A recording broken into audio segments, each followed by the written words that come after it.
Apata Uyes Entertainment TV, your #1 birthday RNL.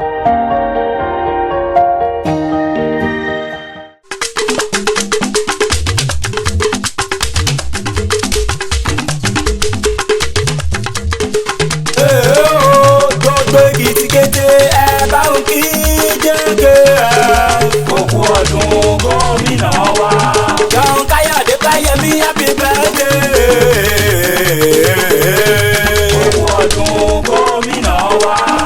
Ogún ọdún wa òdodo Èkìtì kété. Ogún ọdún gómìnà wa. Àpátápàrà ewì dé. Ẹ jẹ́ kékun lẹ́gbẹ́ kó lọ wí fún toko. Ẹ jẹ́ kí ọ̀gbẹ́ni Àdán ó dán kó lọ rò fún ọbẹ̀ ní kíákíá. Pé òní lọ́jọ́ ìbí Dr. John Káyọ̀dé Fáyẹmí JKS. Gómìnà gbogbo ìpínlẹ̀ Èkìtì káfàtà. Àpátápàrà ewì ń lè mí jẹ́ èmi ni mo tètè jí dóko olóko kólóko tó dóko kólóko tó dóko bá mi lóko.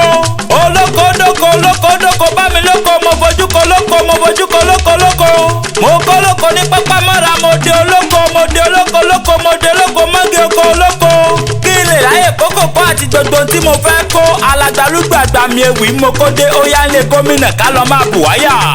John Káyọ̀dé Fáyẹmí JKS ó bẹ́ńlẹ̀ ariwo lálá sọ ọ̀dẹ́ kílé pọ̀ kọ́dẹ̀dẹ̀ tẹrùtẹrù iná gorí ilé fẹjú tótótó ọ̀dà yèrè pé sọmọjó wàìwàì alósọmọdé gbàbọn lọ́wọ́ ojú ọkùnrin tọkùnrin ẹ ṣe protocol event to Mr. Governor of Ekiti State Adéníyì Olúwafẹ́mi Alhaji Eku olóní máa ké tantan ó ní àpátẹ́wì ó ní kí n mọ̀ dákẹ́ torí òní gangan lọ́jọ́ ìbí gómìnà wa nípínlẹ̀ Èkìtì ó ní máa ké tantan ó ní okú oríire ọdún ọjọ́ ìbí tòní ó yá Mr. Governor èmi mọ́lẹ̀ bàbá tó bí ọlọ́mọ ìṣe Èkìtì ní tẹ́lẹ̀ bàbá rẹ̀ lọ́yẹ́ local government area nípínlẹ̀ Èkìtì ó kàrẹ́ ó bá mi ọmọ alárìndọ́sàn rẹ́rẹ́rẹ́ jánà ekudé ìjànà ìdomi ọbùtún ọmọ ọ̀làlejò dájèrè lẹ́nà bájèrè jìnnà àlejò ajẹ bájèrè jìnnà àlejò amọ̀nà lérẹ̀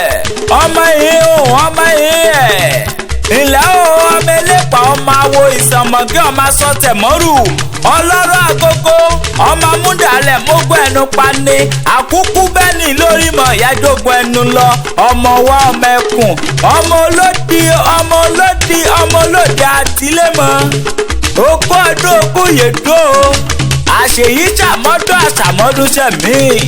John Káyọ̀dé Fáyẹmí Mr. Governor ìwọ sáà máa yan panda.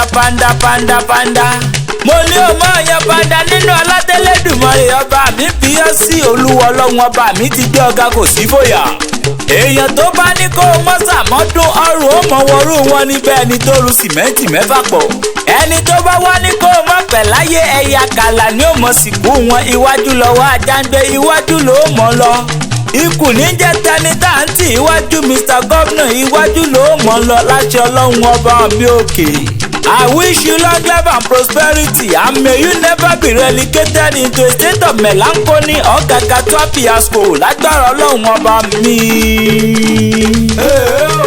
Gbogbo Èkìtì kété ẹ bá ń kí JKS. Ogún ọdún gómìnà wa. John Káyọ̀dé Fáyẹmí happy birthday.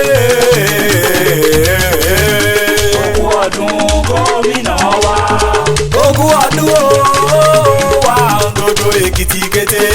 Ogún ọdún gómìnà wa.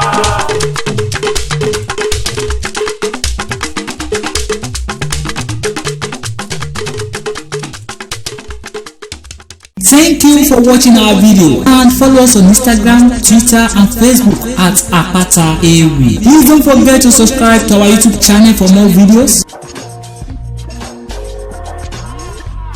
We love you.